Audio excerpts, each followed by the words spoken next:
வணக்கம் நண்பர்களே. இப்போ ரீசெண்டாக ஹைடெக் லேபுக்கு முன்னாடி எல்காட் மூலியமா ஆதார் பணிக்கு வந்துட்டு ஒரு குறிப்பிட்ட வாலண்டியர்ஸை எக்ஸாம் வச்சு செலக்ட் பண்ணாங்க இல்லையா? அவங்களோட ஜாப் டீட்டெயில்ஸு, சேலரி பற்றின டீட்டெயில்ஸ் கொஞ்சம் சொல்லுங்கள் சிஸ்டர்னு கமெண்ட்டில் ஒரு சிஸ்டர் சொல்லியிருந்தாங்க.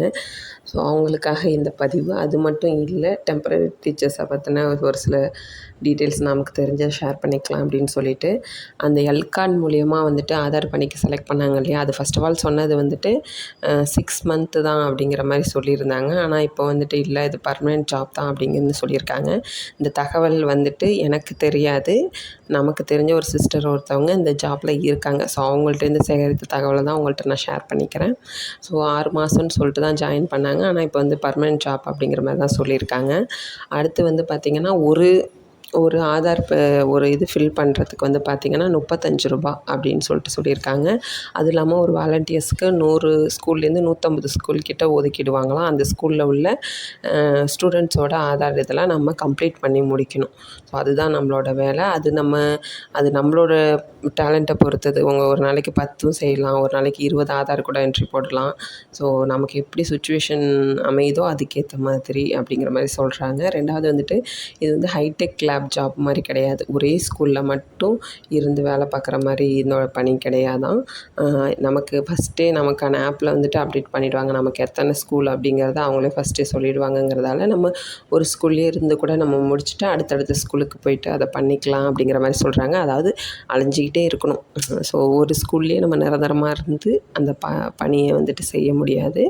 எந்தெந்த ஸ்கூல் கொடுத்துருக்காங்களோ அந்தந்த ஸ்கூலுக்கும் நம்ம போயிட்டு வர மாதிரி இருக்கும். அங்கே உள்ள ஆதாரை எவ்வளோக்கு எவ்வளோ என்ட்ரி போடுறோமோ அந்த என்ட்ரி போடுற அந்த கணக்கை வச்சு தான் நமக்கு அந்த அமௌண்ட் வந்து சம்பளம் வந்து கிடைக்கும். மாதம் இவ்வளோ தான் அப்படின்னு சொல்லிட்டு எந்தவித க்ரைட்டீரியாவும் கிடையாது. நம்ம எவ்வளோ பர்ஃபார்ம் பண்ணுறோமோ, எத்தனை ஆதார் என்ட்ரி போடுறோமோ அதை வச்சு தான் நமக்கு சேலரி. ஒரு ஆதார் என்ட்ரிக்கு வந்து ரூ. 35.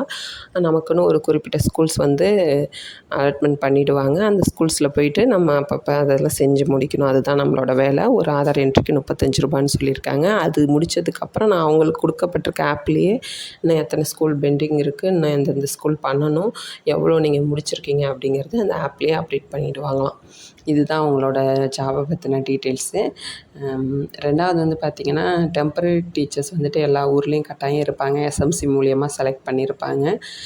ஏன்னா நம்ம ஸ்கூலில் உள்ள ஸ்டாஃபுங்களை வந்துட்டு அப்போதைக்கு பர்மனெண்ட் ஸ்டாஃப் யாரும் இல்லை அப்படிங்கிறதால ஊருக்குள்ளேயே எஸ்எம்சி மீட்டிங் மூலியமாக நம்ம ஸ்கூலுக்கு இவங்கள போட்டால் நல்லாயிருக்கும் அப்படின்னு சொல்லிட்டு எஸ்எம்சியில் உள்ளவங்களையே வச்சு கலந்து பேசி தீர்மானித்து தான் ஒரு ஸ்டாஃபை வந்து நியமிச்சிருப்பாங்க. அதாவது டெம்பரரி டீச்சர்ஸ்னு சொல்லிட்டு கொஞ்ச நாளைக்கு முன்னாடி அந்த டெம்பரரி டீச்சர்ஸையும் வந்துட்டு ஸ்கூலில் அலோவ் பண்ண வேணாம், இப்போதைக்கு அவங்கள வந்துட்டு இப்போதைக்கு வர சொல்ல வேணாம்.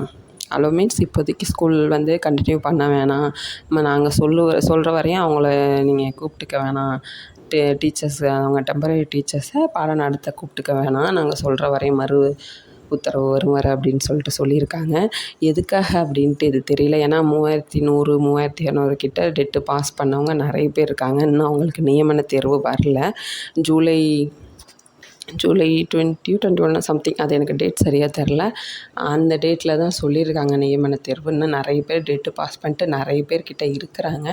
3500 பேர்கிட்ட அது டெட்டு மட்டும் இல்லை, நிறைய முடிச்சுட்டு பாஸ் பண்ணிவிட்டு வெயிட் பண்ணுற ஸ்டாஃபுங்க நிறைய பேர் இருக்காங்க. அவங்களுக்கு இன்னும் பணி நியமன ஆணை வழங்கலை. ஸோ அவங்கள வச்சே கொண்டு போகலாம் அப்படிங்கிற மாதிரி யோசிக்கிறாங்களா என்னன்னு தெரில. இப்போதைக்கு டெம்பரரி டீச்சர்ஸ் வந்து வேணாம், நாங்கள் சொல்கிற வரையும் அவங்கள வந்துட்டு ஸ்கூலுக்கு இப்போதைக்கு சப்ஜெக்ட் எடுக்க வர வேண்டான்னு சொல்லுங்கள் அப்படின்னு சொல்லிட்டு மெமோ அனுப்பியிருக்காங்க. ஸோ இதுதான் அவங்களோட இது. திரும்ப கூப்பிடுவாங்களா என்னன்னு தெரில. திரும்ப கூப்பிடும்போது தான் அவங்க ஜாயின் பண்ண முடியும். அடுத்து வந்து பார்த்திங்கன்னா, இந்த ஹைடெக் லேபோட சேல்ரி கேட்டிருந்தீங்க. கரெக்டான சேல்ரி எவ்வளோன்னு. கரெக்டான சேல்ரி 11,452 சிஸ்டர். கையில் கிடைக்கிறது 9,700 கையில் கிடைக்கும், பிடித்தங்கள்லாம் போக.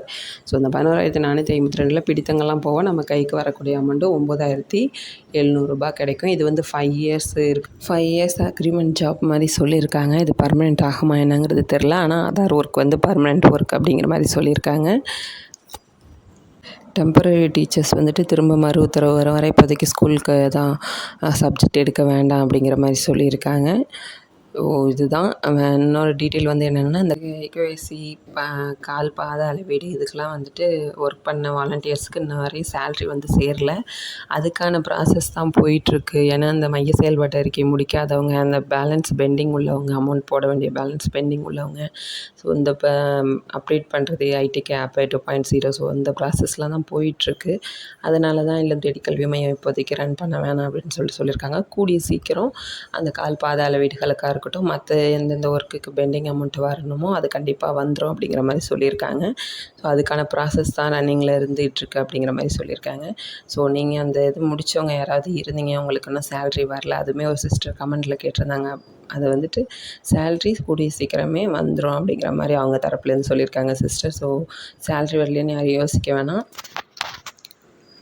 ஐடிக்கில் இன்னும் நிறைய ஜாப் கட்டாயம் நமக்கு வரும். ஸோ ஃப்யூச்சரில் நிறைய அப்டேட் இருக்குது. ஸோ இல்லம் தேடி கல்வி மையம் மூடப்படுது அப்படி இப்படின்னு வர வதந்தியெல்லாம் நம்பாதீங்க. அப்படிலாம் எதுவுமே கிடையாது.